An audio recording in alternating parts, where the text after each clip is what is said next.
Greetings, Life Point family. This is Rick Conrad. Thank you so much for joining me on Saturday of our Holy Week devotional series. As we know, everything came to a head on Friday. Jesus is crucified and laid in the tomb. Saturday arrives, and with it only sorrow upon sorrow. Add to that the expectations that have been crushed, the hopes that have been dashed, and the confusion muddling the minds of our Lord's followers. We know that Jesus predicted his death and resurrection 3 times, but somehow the words of his resurrection have now gone unnoticed. This particular Sabbath brought no rest, only questions, lots and lots of questions. How can this have happened? Isn't Jesus who he said he was? Have we all been fooled? We can only imagine what that long, dark, depressing Saturday might have been like for his followers.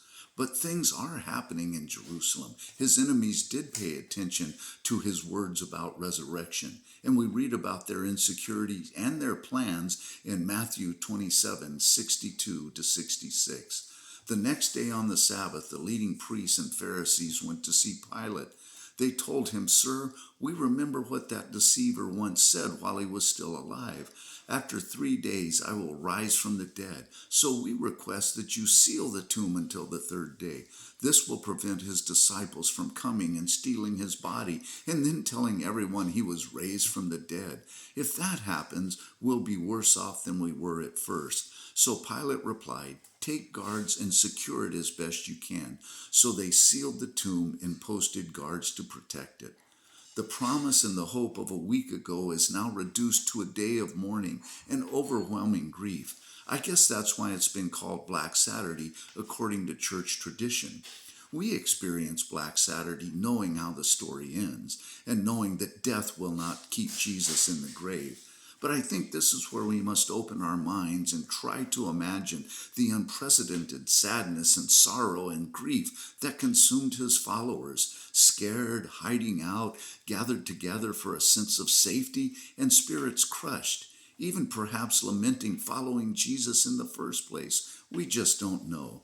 Optimism is the belief that things will get better, and perhaps the followers of Jesus were optimistic. Jesus is here. He will lead us into better times. After all, good things were happening. His following was growing, his teaching getting bolder. The optimism was contagious. But Jesus never told his followers to be optimistic. He never told them that things would get better. In fact, he told them just the opposite. "In this world you will have tribulation. If they persecuted me, they will persecute you." Hope is something quite different. Hope comes from within and is grounded in our faith. Hope grows as we experience the valleys of life, the hard things in life.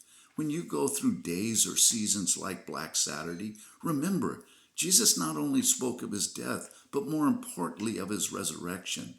So church family, where do you find hope when all seems lost? In the optimism of the world, or in the truth of the resurrection? The hope that overcomes the Black Saturday world that we live in. God bless you.